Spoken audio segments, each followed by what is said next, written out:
A new task force will look into North Korea's allegations that South Korean drones violated its airspace on 2 occasions starting last September, as North Korea demands an explanation from the South.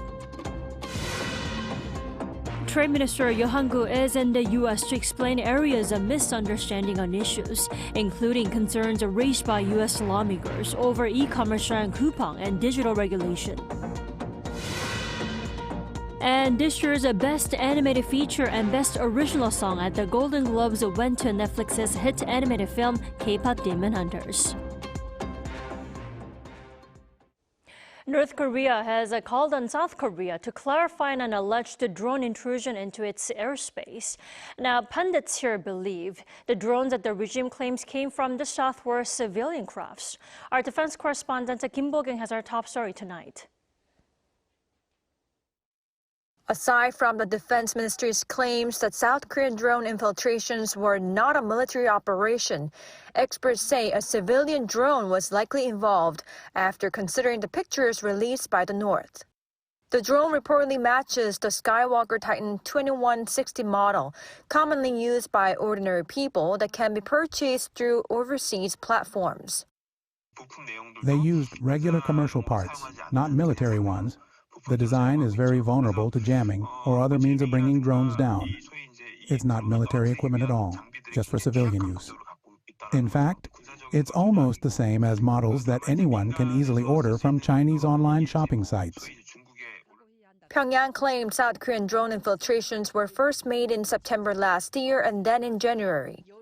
Another expert says we need to note the timing of the regime having brought up the issue, right after the EJAE summit to show that the regime is against China playing a role to ease the tensions, and just before the 9th Party Congress to strengthen internal unity. Since South Korea is asking China to become a mediator, North Korea may be hinting that it does not want to respond or cooperate. Also, domestically, North Korea prefers tension between the two Koreas to support its view that they are hostile states, rather than trying to improve relations. With the North Korean leader's sister Kim Yo-jong having warned that South Korean authorities must provide a clear explanation, the possibility of talks between the two Koreas is very unlikely, the expert added. When a message like this is released through Kim Yo-jong, it's less about creating a positive turning point and more about neutralizing South Korea's peace efforts. With Seoul's aim to come up with momentum to resume dialogue with Pyongyang before Trump visits China in April, eyes are on how the North will respond to the South's investigation results that will come out in the future. Kim Bo-kyung, Arirang News. And to investigate North Korea's claims of drone incursions, South Korea has launched a joint military and police task force. The team consists of 30 members, 20 police and 10 military officials will start the probe, according to the National Police Agency on Monday. The task force said it will conduct a swift and thorough investigation. South Korea's Trade Minister Yohangu has traveled to the U.S. to address growing American concerns over action taken by Seoul against Coupang and online platform regulations. Park Jun-han tells us more. South Korea's Trade Minister Yohangu, who is currently in the United States, said Sunday that the massive data breach at Coupang should be separated from trade or diplomatic issues.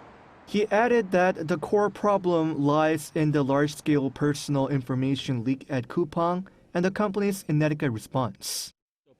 The core issue is the massive data breach at Coupang and the inadequate response that followed. Since the matter is being handled impartially and fairly, it should be addressed separately from trade or diplomatic issues. Speaking to reporters upon arrival at Washington Dulles International Airport, Yo emphasized that the Korean government is not targeting or discriminating against any specific American company, including Coupang. Yo's visit comes amid ongoing U.S. concerns over Korea's digital barriers, including from the U.S. House Appropriations Committee and the Department of State. The U.S. Department of State late last year criticized a South Korean anti-disinformation bill, saying the amendment to the Network Act negatively impacts the business of U.S.-based online platforms and undermines free expression. The House Appropriations Committee warned in September that The Act on Promotion of Information and Communications Network Utilization and Information Protection, which was under review at the time, could amount to disparate treatment against American technology firms and could give China an advantage. To address the concerns, Yo said he will conduct extensive outreach during his visit, during meetings with U.S. Trade Representative Jamieson Greer, key lawmakers, and industry groups to explain the Korean government's intent. Park Jun-an, Arirang News. President Lee Jae-myung called on South Korea-Japan relations very important and that the two countries share similar values and aims. This was revealed in an interview with Japan's NHK ahead of his trip to Japan tomorrow to meet Prime Minister Sanae Takaichi. Lee said he hoped the two countries could find a more common ground to work on together, as they have many areas where they compete and cooperate.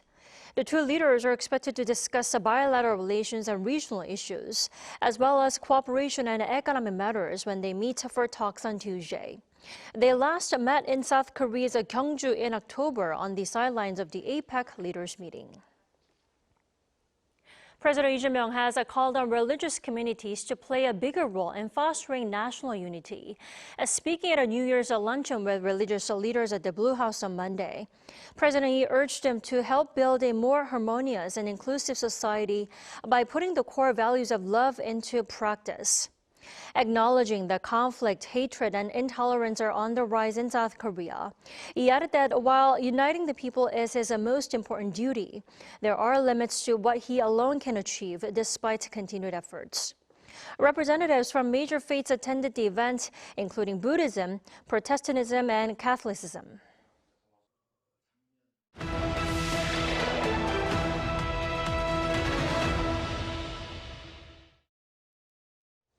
As South Korea and the European Union look ahead to a more uncertain global landscape, cooperation between Seoul and Brussels takes on even more urgency across security, technology, and economic resilience.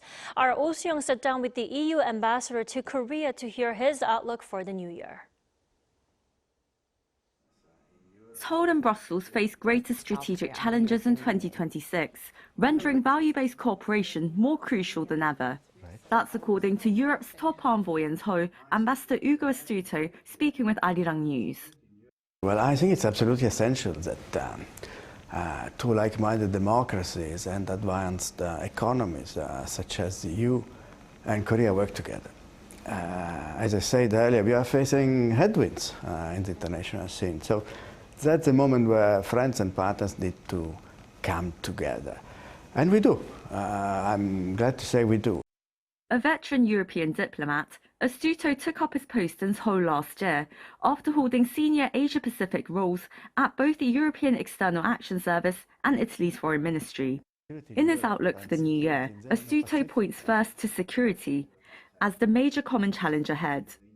And when it comes to security interests, we're seeing boundaries are really blurring when it comes to common security interests for the Euro-Atlantic region and the Indo-Pacific region as well. And in terms of North Korea and Russia's military collaboration, how concerned are you and how far do you think it could potentially go?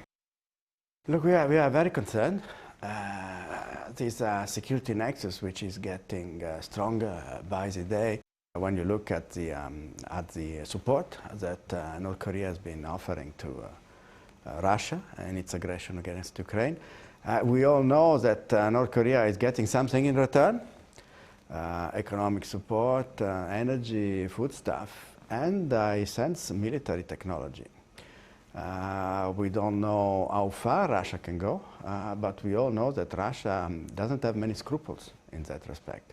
So I think we have reasons to be concerned, and we have reason to try to monitor together this development and to try to mitigate the consequences, not just in the peninsula but worldwide. It's already the strategic concept, the NATO strategic concept of 2022. He noted Seoul and Brussels are already strengthening their response. We have a strategic partnership since a number of years, and we have a collaboration which is broad and broadening. Last year, actually in 2024, we signed a security and defense partnership. We are working on that to expand it to cover a number of very relevant grounds, from cybersecurity, foreign information manipulation, interference.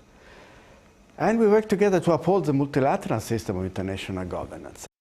Shared concerns also extend to economic security. Korea and the EU have set up a working group on emerging economic issues. Indeed, over the past few years, we have seen economic coercion becoming the norm rather than the exception. Most recently with rare earths, raw materials in general terms.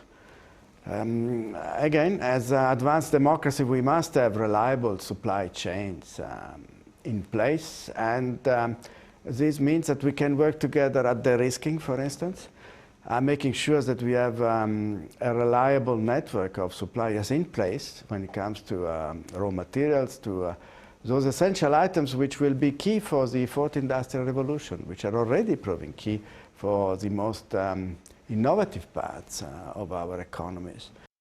Astuto is working to tighten cooperation in strategic sectors, particularly technology and innovation, given Korea's participation in the EU's €9.5 billion Horizon Research Programme. I'm really very happy to congratulate Korea for its joining as a full associate member. It's the first Asian country to do so. I think it's fair to say that particularly in the green and digital transition we can do much. These are the aspects which are most relevant for the transformation of our economies in the coming years. There are topics such as artificial intelligence, quantum computing. Climate cooperation is another key sector for Astuto. We see, based on most estimates, that we're not going to respect the targets set in Paris unless we all make collectively a genuine additional effort. And again, I think Korea and the European Union can be pioneers in that respect. At a time of accelerating change, Astuto says the moment now calls for renewed momentum in cooperation. We organized not so long ago in Brussels the fourth edition of the Indo-Pacific Forum. And I'm happy to say that Korea is one of the major participants of this gathering. It's about discussing how we can together foster respect for the UN Charter, first of all, but also development, connectivity, sustainable development, how to work together against climate change, against the challenge of pollution, of biodiversity loss. So quite a number of common challenges that we can address together. And all of this is relevant for the work of the team here and myself personally. Based on strong frameworks and agreements, the ambassador says his mission in Seoul is to ensure that the Korea-EU partnership operates at its full potential. Seoul Arirang News.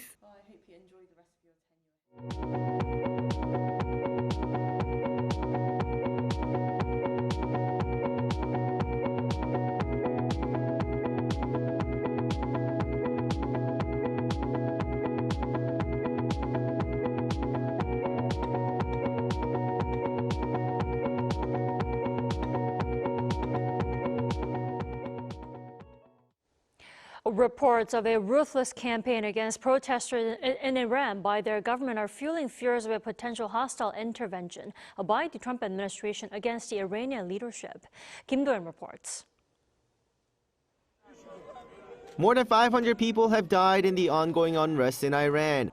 According to the U.S.-based rights group HRANA, this toll includes 490 protesters and 48 security personnel, with more than 10,600 people arrested over the past 2 weeks.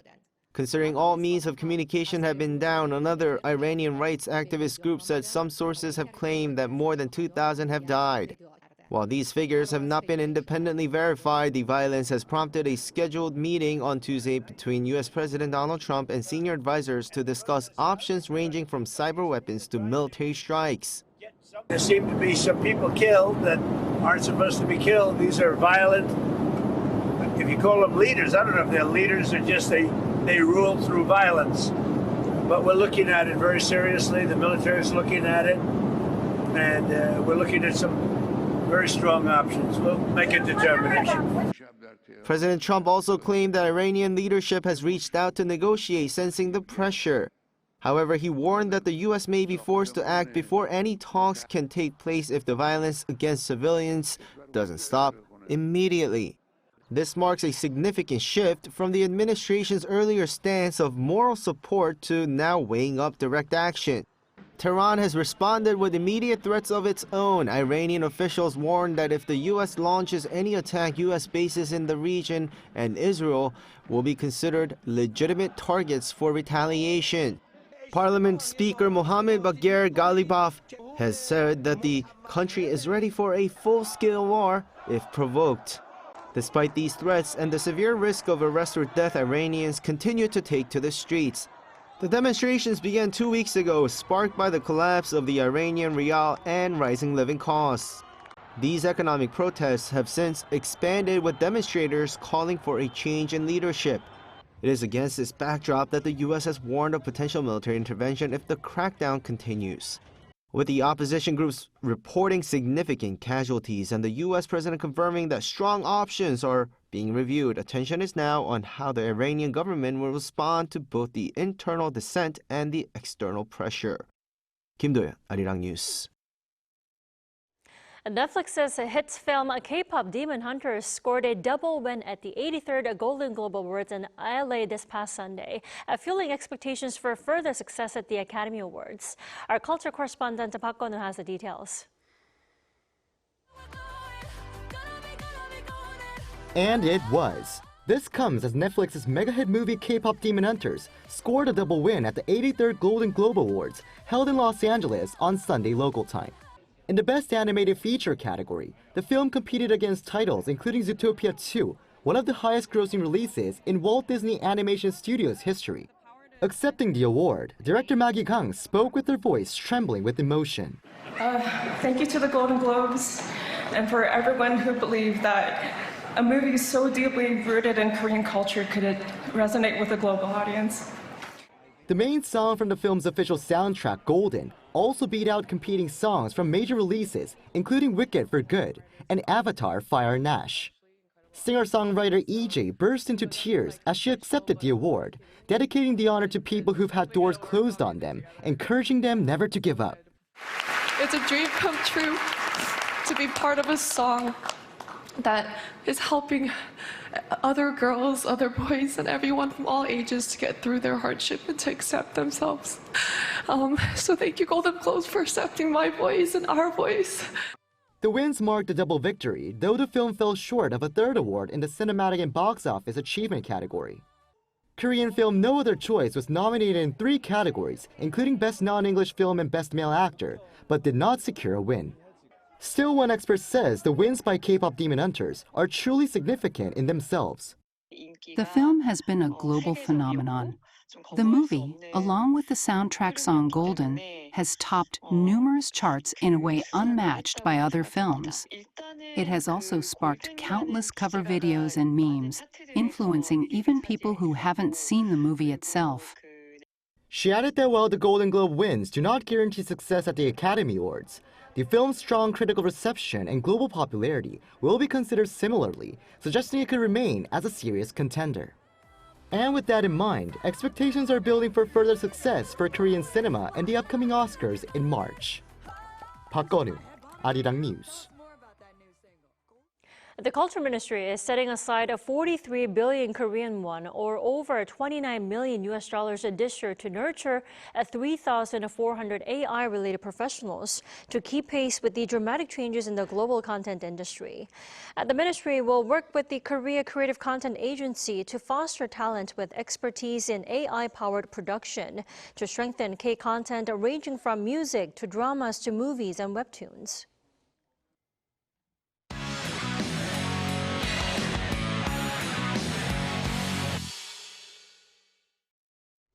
It's time now to take a look at what's been happening in the world of sports. For that, we have our sports editor, Paul Neitz, joining us in the studio. Hello, Paul. Hello. So it looks like badminton world #1 An Se-young has picked up where she left off, right? Right. After a record equaling 11 wins last year, she's begun the new year with a win. And on Sunday, she won the Malaysia Open, her 3rd win there in as many years. She overcame her rival Wang Ji 2-0, 21-15, 24-22. in the final of the BWF World Tour Super 1000 Malaysia Open and had to come back from behind twice to claim the win. In her first match, she was behind 6-1, then 18-11 in the second. The win also continues Anne's dominant lead in the head-to-head against world number 2, Wang Ji, 17 wins and 4 losses with 9 wins in a row, following 8 wins last year. In Malaysia this year, Anne won 3 of her 4 matches 2-0. In the round of 64 against Michelle Lee of Canada, she came back from a 19-21 loss in the first match to win the second and then third.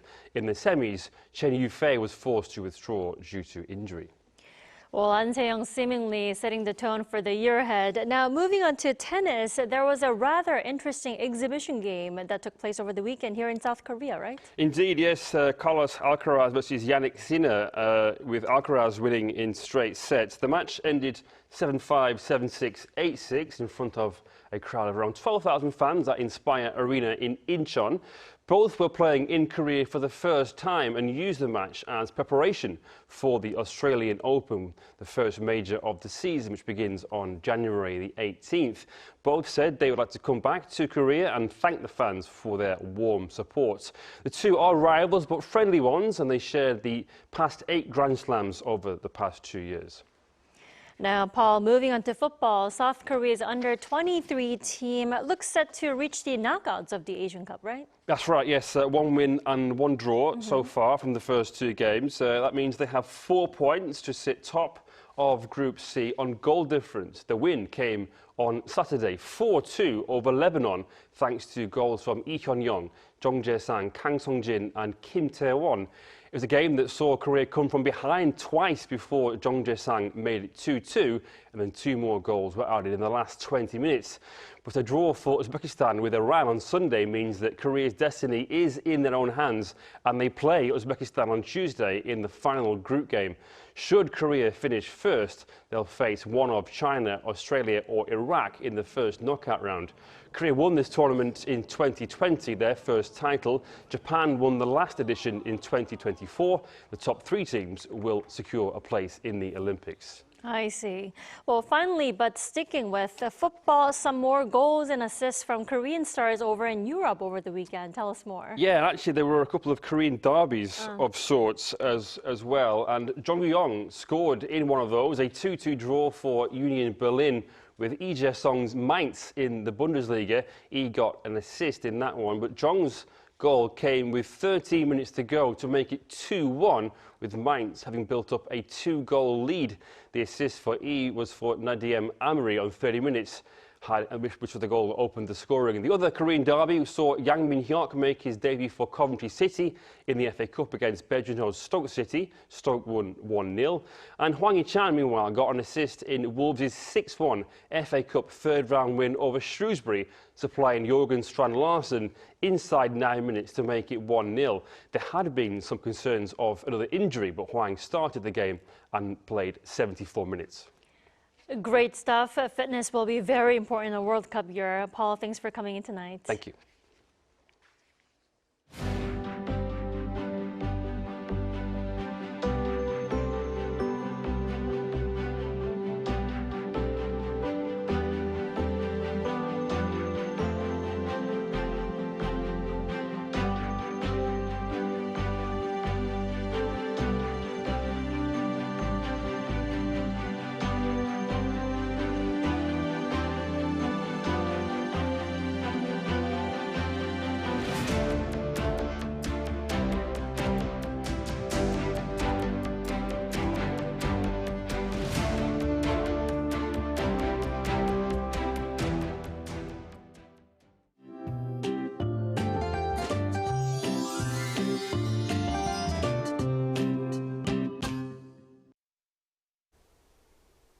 It was noticeably colder this morning compared to yesterday, but temperatures eased up a bit during the day. That won't last long though. Colder air is expected to return tonight, and temperatures will stay below freezing all day tomorrow. This freezing weather will hang around through Wednesday morning. Then temperatures should start rising again in the afternoon. Center areas may see rain or snow, but most of it will have stopped by dawn tomorrow. However, roads could become slippery with a mix of rain, snow, and freezing conditions. Please be careful. Seoul will start off at -4 degrees tomorrow morning, Chuncheon at -6 degrees. Daily highs will top out at only -2 degrees in Seoul, 4 degrees in Chuncheon, Daegu, and Gyeongju. Dry weather warnings remain in place for eastern regions, and strong winds are also affecting the eastern parts of Gangwon-do province. Extra precautions are necessary out there. That's all for Korea. Here are the weather conditions around the world.